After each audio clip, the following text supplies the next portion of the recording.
अस्सलाम वालेकुम। अब्दुल गफ्फार अपने यूट्यूब चैनल पर आप सबको खुशामदीद कहता है। और पाकिस्तान क्रिकेट बोर्ड ने सेंट्रल कॉन्फ्रेंस का ऐलान कर दिया और काफी इसमें तब्दीलियां हैं। खासतौर पर तीन बड़े नाम आमिर, वहाब, हसन जो है उनको शामिल नहीं किया गया। कुछ और तब्दीलियां हैं। बाबर आजम को कप्तान मुकर्रर कर दिया गया है।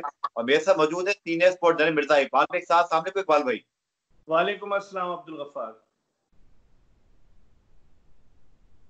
इकबाल भाई आपको खुशामदीद कहते हैं। और साथ साथ कैटेगरी ए में अगर बात करें, अजहर अली आ जाते हैं, बाबर आजम आ जाते हैं, शाहीन शाह अफरीदी की एंट्री, और साथ साथ आमिर, वहाब, हसन को आप बिल्कुल घर भेज रहे हैं।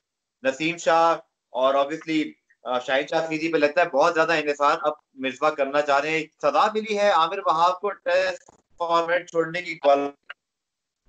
देखिए, अगर आमिर और वहाब टेस्ट फॉर्मेट नहीं खेल रहे तो अजहर अली कौन सा वनडे का फॉर्मेट खेल रहे हैं या T20 खेल रहे हैं? तो अजहर अली को किस खुशी में इन्होंने A category they the, B से ए कैटेगरी। इसी तरह से इमाद वसीम है, इमाद वसीम कहाँ टेस्ट मैचेस खेलते हैं?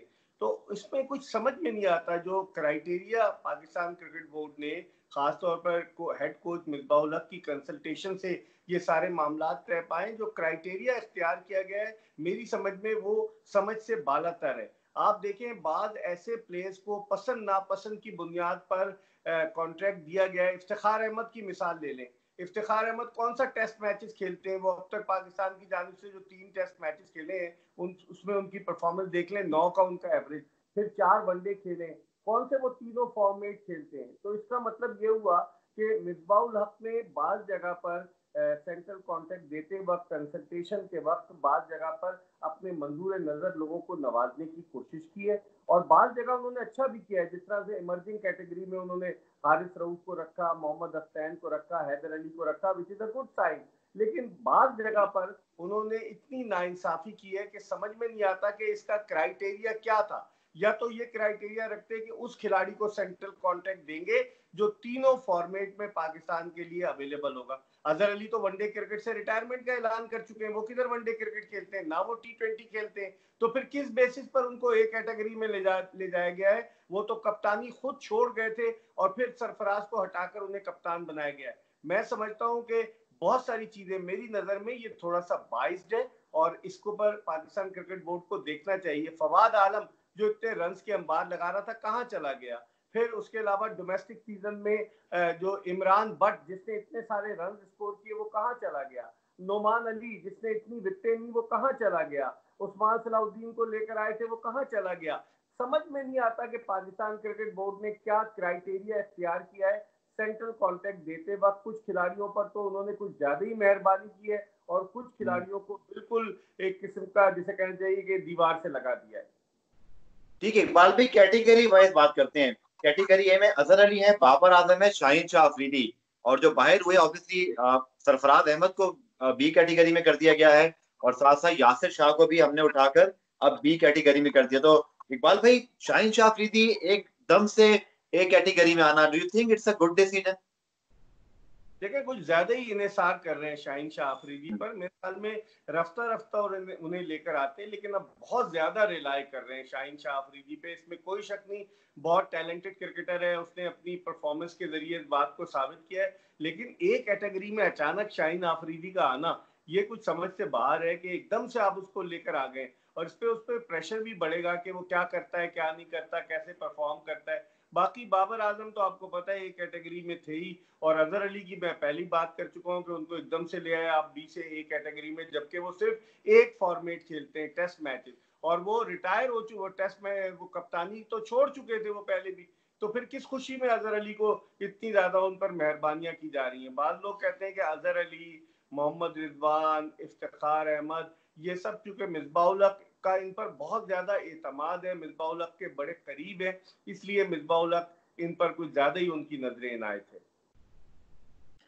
एक कैटेगरी में एक और एक डिस्कशन को भी इंक्लूड करते हैं भाग भाई के। ऑब्वियसली अब बाबर आजम ओडीआई कैप्टन है, सरफराज को इसीलिए बी कैटेगरी में भी अब नीचे लेकर आया गया है। तो Babar Azam as a one day captain T20 के वो थे ही। और सरफराज अहमद ने वर्ल्ड कप में आखिरी 5-6 मैचेस पाकिस्तान को जितवाए। और जो आपको पता ही है, इकबाल में हम इससे पहले बात कर चुके, ये होना ही था। Do you think Babar Azam को भी, जैसे शाहीन के मुतालिक आपने बात की, वक्त से पहले ही हम बोझ नहीं लाद रहे, 2 फॉर्मेट दे दिए हैं, अभी वो और आगे बढ़ सकते हैं। आपकी क्या ओपिनियन है इस कैप्टनसी के डिसीजन पर? बिल्कुल आपने सही कहा, अभी बहुत कुछ सीखना है बाबर आजम को। जब बाबर आजम को पाकिस्तान क्रिकेट बोर्ड ने गुज़िश्ता बरस T20 का कप्तान बनाया तो उस वक्त भी मैंने कहा था कि उनको पहले ग्रूम करना चाहिए, वाइस कैप्टन बनाकर। किसी भी कप्तान, अगर सरफराज कप्तान है तो उसकी कप्तानी में ग्रूम करना चाहिए। आपने डायरेक्ट उन्हें T20 का कप्तान बना दिया, फिर आपने परफॉर्मेंस देखी पाकिस्तानी टीम की, फिर उसके बाद अब आप उन्हें वनडे का कप्तान बना रहे। इतना ज्यादा दबाव डाल रहे हैं, और लोगों ने तो बाबर आजम के बारे में कहना शुरू कर दिया पाकिस्तान के विराट कोहली हैं। इसमें कोई शक नहीं कि बाबर आजम इस वक्त अपने कैरियर की प्राइम फॉर्म में जबरदस्त बैट्समैन है, लेकिन बहुत ज्यादा तवक्कुआत वाबस्ता कर लेना मेरी नजर में जो है ये बहुत ज्यादती है, और इससे खिलाड़ी की कारकर्दगी मुस्तकबिल में मुतासर होने का खदशा है कि कप्तानी का दबाव बर्दाश्त करेंगे या अपनी बैटिंग का दबाव बर्दाश्त करेंगे। बहुत सारे फैक्टर हैं, और ये बात तो तय थी अगर श्रीलंका की टीम, बांग्लादेश की टीम पाकिस्तान में वनडे मैचेस खेलती तो ये तो क्वाइट एविडेंट था कि बांग्लादेश के खिलाफ वनडे में सरफराज की जगह बाबर आजम को कप्तान बनाया जाता। लेकिन वो तो कोरोना वायरस की वजह से सारी क्रिकेट की सरगर्मियां जो है वो खत्म हो गई, इसलिए वो बाबर आजम कप्तानी नहीं कर सके वनडे में। लेकिन मेरे ख्याल में बहुत ज्यादा प्रेशर डाल रहे हैं बाबर आजम पे। इसके साथ से इकबाल भी अगर हम बात करें तो कैटेगरी बी में आबिद अली, असद शफीक, अब्बास हैं, रिजवान है, जो रिटेन हुए हैं और बल्कि जिनकी तरक्की हुई है। सरफराज अहमद नीचे आए हैं, यासिर शाह, शान मसूद को भी बी कैटेगरी में लिया है। अच्छा, इसमें सरफराज, आप समझते हैं इकबाल भाई कि हम इससे पहले जो बात करते रहे, कुछ लोग समझ रहे थे कि शायद उनका बिल्कुल ही पाकिस्तान क्रिकेट से फ्यूचर शायद अब नहीं वाबस्ता, लेकिन उनको बी कैटेगरी मिल गई। मुझे तो हैरान की इकबाल भाई कि मौजूदा हालात में जहाँ वो टीम में भी नहीं है, जबकि आमिर और वहाब तो लिमिटेड ओवर्स खेल सकते हैं, एक जानिब आपने उनको बिल्कुल निकाल दिया है। सरफराज को आप खिला भी नहीं रहे हो, फिर भी बी कैटेगरी मिल गई। कोई लॉजिक है इस चीज की? मेरे ख्याल में प्रेशर इन्होंने किया है कि अपने आप को ना दबाव से बचाने के लिए सरफराज अहमद को इन्होंने सरफराज पे शोर वो मचता है इसलिए।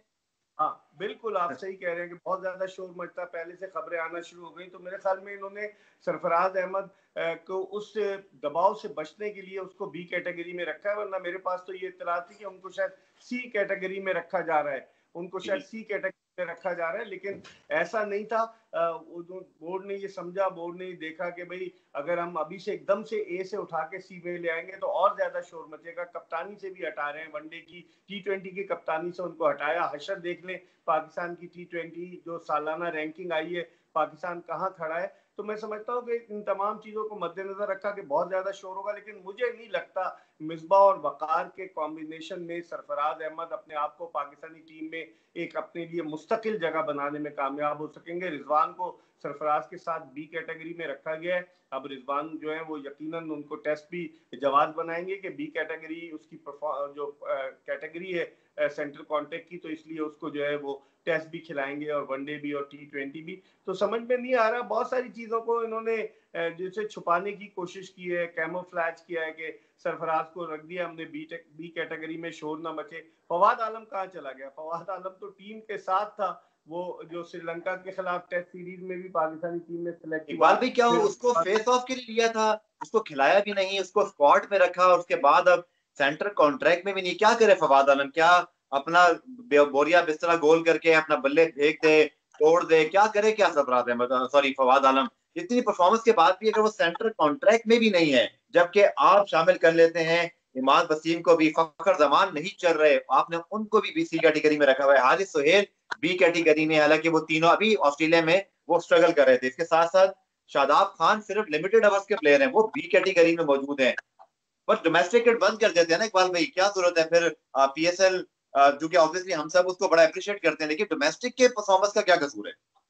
यही तो समझ में नहीं आ रहा। पाकिस्तान क्रिकेट बोर्ड 1 अरब रुपए खर्च करता है डोमेस्टिक सीजन पर, जो टॉप परफॉर्मर्स हैं, आप बोलते हैं 6 टीमें हम बनाएंगे, कॉम्पिटिटिव क्रिकेट होगी, क्वालिटी क्रिकेट होगी, लेकिन कहाँ गए वो टॉप परफॉर्मर्स? नोमान अली जिसने सबसे ज्यादा विकेट ली, कहाँ चला गया डोमेस्टिक सीजन का?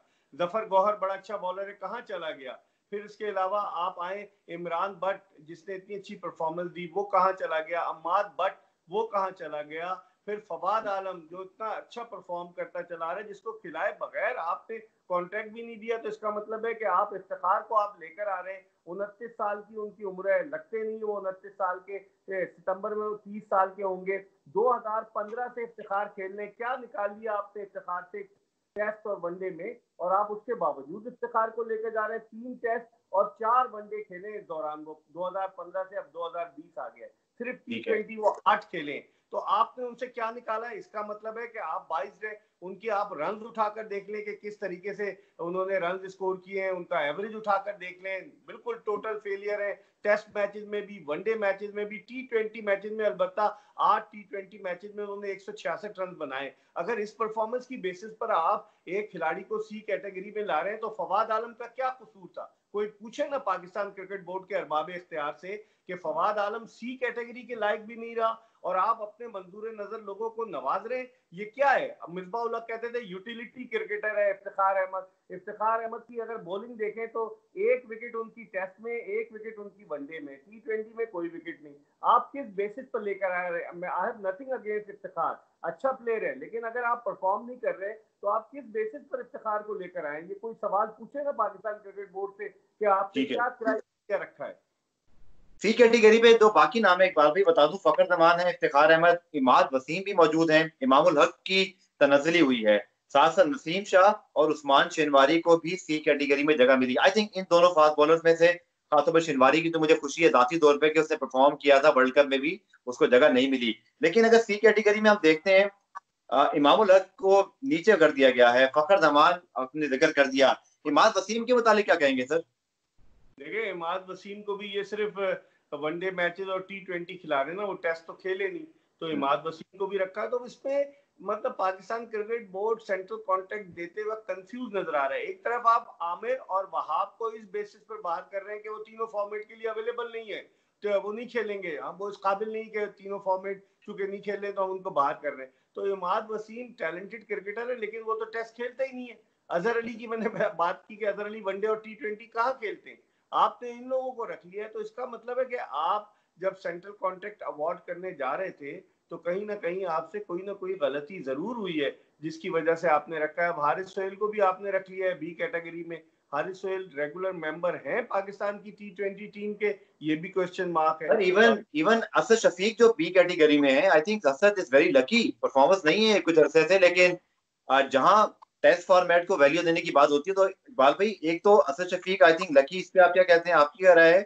और दूसरा यासिर शाह, अगर वो टेस्ट को आप वो अहमियत देना चाहते हैं कि आमिर और वहाब की तरह कोई, आपके ख्याल में जो मिसबाह क्रिकेट बहुत सोच रहा है कि कल को वो क्रिकेट ना छोड़ें, तो आपने यासिर शाह को टेस्ट में, आपका मेन बॉलर है, उसको ए से बी में फेंक कर आपने क्या पैगाम दिया बाकी क्रिकेटर्स को कि आप छोड़ दें टेस्ट क्रिकेट? यही तो समझ में नहीं आ रहा कि कहीं तो आप एकदम से ऊपर ले जाते हैं और कहीं एकदम से गिरा देते हैं। अब यासिर शाह को बी कैटेगरी में ले आए, पिछली दफा वो ए कैटेगरी में थे। काफी अब अरसे से एक कैटेगरी में, जी, काफी अरसे से एक कैटेगरी में मौजूद थे, वर्ल्ड क्लास परफॉर्मेंसेस थी। हाँ काफी अरसे से थे ना, अब आप उसको बी कैटेगरी में ले आए। कोई आप रीजन तो बताएं ना कि किस बेसिस पर आप लेकर आए हैं। आपने शादाब खान को भी रखा है, शादाब खान कौन सा टेस्ट मैचेस खेलते हैं, उनको भी आपने रखा हुआ है। तो आपने बनाते वक्त सेंट्रल कॉन्ट्रैक्ट की कैटेगरीज क्या क्या चीजें मद्देनजर रखी, ये भी आपको देखना पड़ेगा।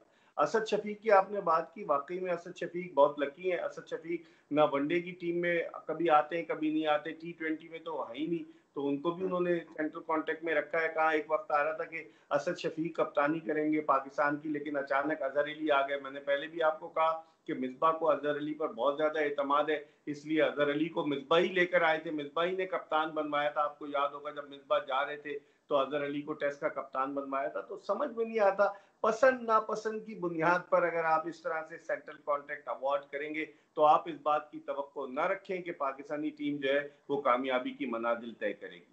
आखिर में इकबाल भी इमर्जिंग कैटेगरी में, ऑब्वियसली इमर्जिंग कैटेगरी में तो जो भी आए वो खुशी होती है कि क्योंकि इस कैटेगरी में तो जने हौसला अफजाई है। हैदर अली ने पीएसएल में अच्छी परफॉर्मेंस से अपने फ्यूचर के बारे में एटलीस्ट बताया, कुछ कायदान ट्रॉफी के फाइनल में रन किया, अंडर 19 वर्ल्ड कप खेला। Haris Rauf obviously big bash में अच्छा करके आए, वो कि पीएसएल अच्छा नहीं कर सके, और फिर हसनैन भी इकबाल भाई। सो समझते हैं इसमें और लोग होने चाहिए थे, क्योंकि पीसीबी कंजूसी क्यों कर रहा है, मुझे तो ये भी समझ नहीं आ रही इकबाल भाई। आपके पास इतना पैसा है, आप कहते हैं एक साल तो भी हम खेल ही लेंगे, तो फिर आपने 21 नाम रखे और इमर्जिंग में सिर्फ 3 प्लेयर। इकबाल भाई आप सिर्फ 3 प्लेयर को ग्रूम करेंगे पिछले अगले एक साल के लिए, और आपके पास पैसा नहीं है कि आप बाकी क्रिकेटर्स को शामिल करें? खुशदिल शाह मौजूद थे। ये आपका बड़ा वैलिड सवाल है। जब आप करने जा रहे हैं, आप यंगस्टर्स को देख रहे हैं, कहाँ चला गया खान? खान को तो टेस्ट डेब्यू करा दिया था इन्होंने, मूसा खान किसी कैटेगरी में बड़े शोर मच रहा था कि मूसा खान बड़ा जबरदस्त बॉलर है। तो अगर आपकी बात सही है कि अगर एक दो प्लेयर्स, तीन तो इन्होंने बिल्कुल सही रखे। यहाँ पर मैं तनकीद नहीं, यहाँ अप्रिशिएट करूंगा ये कि अच्छी है। हारिस सोहेल डिजर्व करते, हारिस रऊफ डिजर्व करते थे, Haider Ali young upcoming batsman है अटक का, वो डिजर्व करता था, और इसी तरीके से मोहम्मद हसनैन डिजर्व करते थे। और मोहम्मद हसनैन को तो मेरे ख्याल में सी कैटेगरी में इन्हें रखना चाहिए था, लेकिन शायद उनको वो टेस्ट नहीं खिलाते इसलिए उन्होंने रखा है। लेकिन आपकी बात सही है, खुशदिल शाह को आप लेकर गए और खुशदिल शाह बिल्कुल नजरअंदाज हो गए, मूसा नजरअंदाज हो गए। अगर आप यंगस्टर्स पर भी इन्वेस्ट करते, रोहेल नदीर को भी मैं समझता हूँ इमर्जिंग कैटेगरी में रखते, अच्छा विकेट कीपर है, क्योंकि रिजवान की भी उम्र गुजर रही है, सरफराज चले जाएंगे तो फिर ईशान आपके जो मुल्तान से खेले बड़ा अच्छा खेले इकबाल भाई वो भी। हाँ वो भी जीशान अशरफ भी, लेकिन अब इतने सारे तो नहीं रख सकते थे वो।